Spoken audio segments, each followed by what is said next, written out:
रामगढ़ का चुनावी दंगल लगभग शुरू हो चुकी है। किसी न किसी बहाने से कांग्रेस हो चाहे भाजपा, उनके जो प्रदेश अध्यक्ष है वो यहाँ पर रामगढ़ अपने कार्यकर्ताओं के साथ चर्चा विचर्चा करने के लिए पहुँच रहे हैं। कल भाजपा के जो प्रदेश अध्यक्ष प्रकाश मिश्रा थे वो यहाँ पर पहुँचे थे और आज कांग्रेस के जो प्रदेश अध्यक्ष राजेश ठाकुर है वो रामगढ़ पहुँचे हैं। राजेश ठाकुर ने कहा कि जो प्रत्याशी की घोषणा है वो अगले माह की जाएगी और इस बार जो चुनावी मुद्दा रहेगा वो विकास के मुद्दा को लेकर जनता के बीच वो जाएंगे और फिर से अपने किले में झंडा फहराने के लिए पूरी रणनीति को तय करेंगे। क्या कह रहे हैं राजेश ठाकुर जी, आइए सुनते हैं। आज उसकी शुरुआत हुई है। जहां तक चुनाव की बात है तो नॉमिनेशन का डेट जब से नॉमिनेशन शुरू होगा 1 तारीख, तो उस समय घोषणा कर दी जाएगी। अभी कोई घोषणा से कोई बात नहीं बनती। सब लोग, पूरी कांग्रेस पार्टी अपने अपने तरीके से पूरे तन्मयता के साथ लग गई है और आप देख रहे हो किस तरह से बूथ स्तर की कमेटी बनने की शुरुआत हो गई है। तो हम समझते हैं तो चुनाव में मात्र प्रत्याशी की घोषणा बाकी है, वो अगले महीने होगी। राजेश जी, राम और लक्ष्मण दोनों दुविधा में डाले हुए हैं। ऐसी स्थिति में जनता असमंजस में है। नहीं, देखिए, जनता को कोई असमंजस नहीं है। असमंजस मीडिया के साथियों को होती है, चूंकि दोनों को आप लोग जानते होंगे।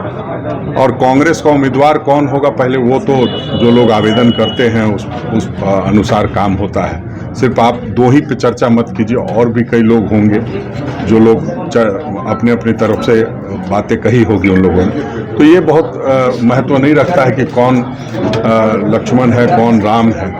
सबके दिल में राम बसते हैं। हम लोग समझते हैं कि राम। किन मुद्दों को लेकर जनता के बीच जाएंगे इस चुनाव में, उपचुनाव में? देखिए, आप जानते हैं कि मुद्दा क्या है। मुद्दा तो आज का सबसे बड़ा मुद्दा ये है कि हमें अनावश्यक रूप से दुखद परिस्थिति में चुनाव में जाना पड़ रहा है।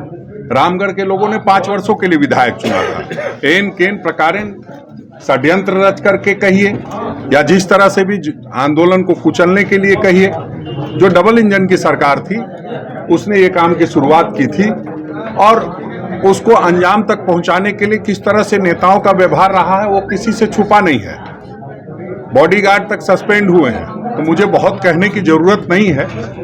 लेकिन विकास का मुद्दा अहम होगा क्या? विकास का मुद्दा तो अहम होगा ही। विकास, देखिए, जिस तरह से लगातार सरकार आपके द्वार गई है और जिस तरह से मुख्यमंत्री जी लगातार लोगों के बीच में रहे हैं और जिस तरह से हम लोगों ने कोरोना पर काबू पाने का काम किया है, जिस तरह से किसानों का कर्जा माफ किया है, जिस तरह से 1932 को एक निर्णायक स्थिति में लाके खड़ा किया है, जिस तरह से हमने सरना धर्म कोड देने का काम किया है, जिस तरह से हमने 27% आरक्षण की बात कही है और किया है विधानसभा से पारित, हम नहीं समझते हैं कि इतनी तेज गति से कोई काम करता है।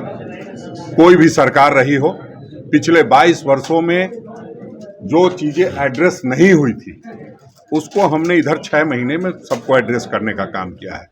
अब आप ये कह सकते हैं कि 2019 में हमारी सरकार बनी, हम 2 साल तक क्या किए? 2 साल तक हमने जीवन देने का काम किया और जीवन के साथ साथ जीविका देने का भी काम किया। मनरेगा के माध्यम से हमारे मंत्री माननीय आलमगीर आलम साहब है, किस तरह से मनरेगा का दर बढ़ाया, मनरेगा में लोगों की संख्या बढ़ाई और किस तरह से चप्पल वाले लोग, हवाई चप्पल वाले लोग हवाई जहाज से चढ़ करके अपने घरों तक पहुंचे। ये किसी से छुपा नहीं है। आपने लगातार उन सारी चीज़ों को कवर किया है। तो हम समझते हैं ये सब मुद्दा है और इस मुद्दे पे हम समझते हैं कि हम चुनाव क्या ये रामगढ़ में गठबंधन के तहत चुनाव लड़ेगी? बिल्कुल, ये क्लियर है। देखिए, वो जिसका गठबंधन टूटा है वो लोग अब जुड़ेंगे।